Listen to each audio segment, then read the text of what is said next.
Minister for Revenue to short discussion on scams during 2019-2024. Thank you. Sir. 1 minute.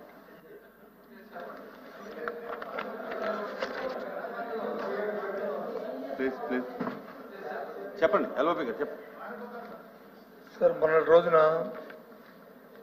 ఈ 19-24 మధ్యన scams అని చెప్పి దాని మీద డిస్కషన్ అడిగారు అధ్యక్ష.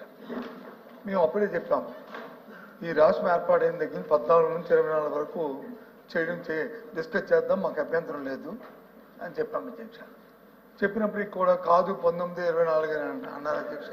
దాని నిరసన తెలియజేశాం అధ్యక్ష. మేము దాంతోపాటు దీని నుంచి ఏమవుతుందంటే నిరాధరణ ఆరోపణలు చేసి ఊరికినే వాళ్ళ మీద వచ్చి బరువు జల్లాలని లేదు, బయట వచ్చి ఏదో విచారణలు అని చెప్పి ఆ విచారణల మీద వచ్చి ప్రభావితం చూపెట్టడానికి మీరు ప్రయత్నం చేస్తాను అధ్యక్ష. మీరు ఇంకొక 6 నెలలు 10 నెలల పైన విచారణ రిపోర్ట్ పట్టుకొని వచ్చి డిస్కస్ చేస్తే బాగుండు. విచారణలకి ఆదేశిస్తూ ఇక్కడ వచ్చి మంత్రులు వచ్చి మాట్లాడుతున్నప్పుడు, ప్రభుత్వం మాట్లాడుతున్నప్పుడు ఏ విధంగా ఉంటుందో తమను ఆలోచన చేయాలి అధ్యక్ష. సో దీని ప్రభావం ఎంత ఉంటుందో కూడా ఆలోచన చేయాలి అధ్యక్ష. కాబట్టి మేము ఆ నిరసనగా మొన్నే చెప్పాము. మేము వచ్చి హౌస్ నుంచి వచ్చి మేము వాకౌట్ చేశాము. మీరు వచ్చి మళ్ళీ ఎందుకు తీసుకొచ్చారో ఈ సబ్జెక్ట్ ని మళ్ళీ నాకు అర్థం అవ్వలేదు. కాబట్టి ఆ రోజు చర్చ ముగిసింది. రిప్లై అమ్మాయి మాట్లాడతారా? కూర్చోదా? కూర్చోమ్మా. నా నీ క్లారిఫికేషన్ నేను కుదరదు. కూర్చో. మంత్రి గారు ఉండగా నువ్వు క్లారిఫికేషన్ ఎలా ఇస్తావు? లేవమ్మా, నీకు సంబంధం లేదు. కూర్చో. కాదమ్మా, నా ఆవిడ పర్మిషన్ లేదండి. అరే మినిస్టర్ గారు, అరే కన్సర్న్ మినిస్టర్ గారు ఉంటే ఏమంటే టైం ఉందండి. చీఫ్ అయితే మీకు చీఫ్ కాబట్టి నా మినిస్టర్ గారు మీరు సభను తప్పుదో పట్టించొద్దు. మినిస్టర్ గారు మీరు సభను తప్పుదో పట్టించొద్దు. నా మినిస్టర్ గారు మీరు సభను తప్పుదో పట్టించొద్దు. మీరు క్లోజ్ చేయండి. కాబట్టి మేము వచ్చి మొన్నటి రోజునే మేము వచ్చి వాకౌట్ చేసాం అధ్యక్ష. మళ్ళీ ఎందుకు తీసుకో తెలియదు. కాబట్టి ఈ తాలూకా చర్చలోను మేము పాల్గొందాలి అధ్యక్ష. ఇది 1 సైడెడ్ గా ఊరకనే ఎవరు వెనుకబడిన భరోసాలుతున్న ఈ చర్చల్లో పాల్గొనడం సంబంధించి కాదు. ఇంత విలువైన ఈ సభని, గౌరవమైన సభలో ఇలాంటి చర్చల్లో పాల్గొని సభల విలువను తగ్గించడం మర్యాదగా ఉద్దేశంతో మేము అందరం వాకౌట్ చేస్తాం అధ్యక్ష. అధ్యక్ష మొన్న డిబేట్ లో జరిగింది. ఇది ఎజెండా అనేది బీఏసీ ఫిక్స్ చేస్తుంది. అందరూ మాట్లాడుకుని తీసుకున్న నిర్ణయం. అధ్యక్ష, మొన్న మీరు చాలా స్పష్టంగా 2019 నుంచి 24 మధ్యన జరిగిన అవకతవకలమైన కుంభకోణాలపైన చర్చకి అనుమతిస్తూ మీరు ఆదేశాలు జారీ చేశారు అధ్యక్ష. వాళ్ళు ఒప్పుకున్నారు అధ్యక్ష బీఎస్సీ. అయినా కూడా హౌస్కి వచ్చి 2014 నుంచి 19 మధ్యన జరిగిన ఏదైతే ఆరోపణలు వాళ్ళు చేయాలనుకున్నారో వాళ్ళ ఆరోపణలు చేశారు అధ్యక్ష. చేసి ఇప్పుడు వాకౌట్ చేస్తున్నారు అధ్యక్ష. అధ్యక్ష, గతంలో కూడా మీకు చెప్పాను అధ్యక్ష, వాళ్ళు నుంచుంటారు, ఒక ఆరోపణ చేస్తారు, మాకు సమాధానం ఇచ్చేదానికి సమయం ఇవ్వరు, వాళ్ళు వాకౌట్ చేసి పారిపోతారు అధ్యక్ష.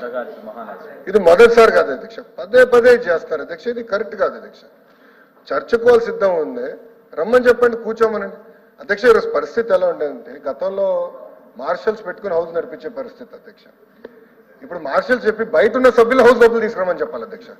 అటు శాసనసభలో కౌన్సిల్లో కూడా అధ్యక్ష అధికారం మీకు ఉంది అధ్యక్ష. యాక్చువల్లీ రూల్ బుక్ లో మీకు అధికారం ఉంది. You can order members to come back to the house అధ్యక్ష. ఇది ఎందుకు చెప్తున్నానంటే అధ్యక్ష, ప్రజలు తెలుసుకోవాల్సిన అవసరం ఉంది. ఓకే, 14 నుంచి 19 మధ్యలో వాళ్ళు మాట్లాడారు, అధికారులు ఉండే, ఎలాంటి కేసులు పెట్టారో ప్రజలు చూశారు. 53 రోజులు చేయని తప్పుకి చంద్రబాబు నాయుడు గారిని రాజమండ్రి జైలుకి పంపించారు అధ్యక్ష. అన్నాడు ముందల 3000 కోట్ల కుంభకోణం అన్నారు, దాని తర్వాత 300 కోట్లు అన్నారు, తర్వాత 27 కోట్లు అన్నారు అధ్యక్ష. చేయని తప్పుకి ఆయన జైలుకి పంపించారు. అచ్చెన్నాయుడు గారిని, దూల్పల్ నరేంద్ర గారిని, కొల్లు రవీంద్ర గారిని, నారాయణ గారిని అందరినీ ఇబ్బంది పెట్టారు అధ్యక్ష. అరే రెడీ ఫర్ డిస్కషన్. ఎందుకంటే భయపడుతున్నారు అధ్యక్ష? ఎన్ని బయటకు వస్తాయనా అంటే 14 వచ్చి ఆరోపణలు చేసి బయటకు వెళ్తే ఎంతవరకు న్యాయం అధ్యక్ష? మళ్ళీ మేము చేయొత్తేమో మాకు టైం ఎవరు ఏమనంటే మేము పూర్తి చేయనండి, తర్వాత మీరు మాట్లాడండి అంటారు. మాట్లాడే సమయానికి వస్తే వాళ్ళు వెళ్ళిపోతారు అధ్యక్ష. ఇట్లా అడ్డగోలుగా మా నాయకుల పైన గతంలో చేయని తప్పుకి ఏకంగా కేసులు పెట్టి మమ్మల్ని ఎట్టుబడిసో జైలుకి పంపించని ట్రై చేశారు అధ్యక్ష. ఇప్పుడు కేసులు నేను చర్చించాలనుకున్నా, నా పైన కూడా 23 కేసులు పెట్టారు కదా. ఎస్సీ ఎస్టీ కేసు పెట్టారు అధ్యక్ష, అటెంప్ట్ మర్డర్ కేసు నా పైన పెట్టారు. ఉండాల్సిన చర్చకి అవన్నీ మాట్లాడుకుంటే ఇట్లా వెళ్తాం కరెక్ట్ కాదు అధ్యక్ష. మీకు అధికారం ఉంది అధ్యక్ష, మార్షల్స్ చెప్పి వాళ్ళు లోపలికి తీసుకురామని కోరుతున్నా అధ్యక్ష. మినిస్టర్ గారు, రెవెన్యూ మినిస్టర్ గారు. థ్యాంక్ యూ అధ్యక్ష. అధ్యక్ష, ఈ చర్చ గత గురువారం వచ్చింది అధ్యక్ష, షార్ట్ డిస్కషన్. నేను ఆ రోజు కూడా చెప్పాను అధ్యక్ష ఎల్ఓపి గారికి కూడా. ఎందుకంటే 19-24 జరిగినటువంటి స్కాముల పైన షార్ట్ డిస్కషన్ సభ్యులు ఇచ్చారు అధ్యక్ష. కానీ వాళ్ళు 14-19 నుంచి మాట్లాడినప్పుడు కాదని లేదా రిక్వెస్ట్ చేశారు. మేము కూడా చెప్పాము ఓవరాల్గా. అంటే మీరు కూడా సరే అంటే మేము అన్ని విన్నాం అధ్యక్ష. విన్నప్పుడు నేను కూడా అప్పుడు లేచి కోరాను, వాళ్ళు ఇష్టానుసారంగా మాట్లాడటం కాదు, మేము చెప్పేది కూడా వినాలా. నేను ఒక 10 నిమిషాలు, కుల రవీంద్ర గారు 10 నిమిషాలు మాట్లాడతారు. నేను తమరి ద్వారా వారిని కోరినప్పుడు ఏం చెప్పారు అధ్యక్ష వారు, తప్పకుండా మీరు చెప్పిన ప్రతి ఒక్క మాట వినే వెళ్తాము అని చెప్పి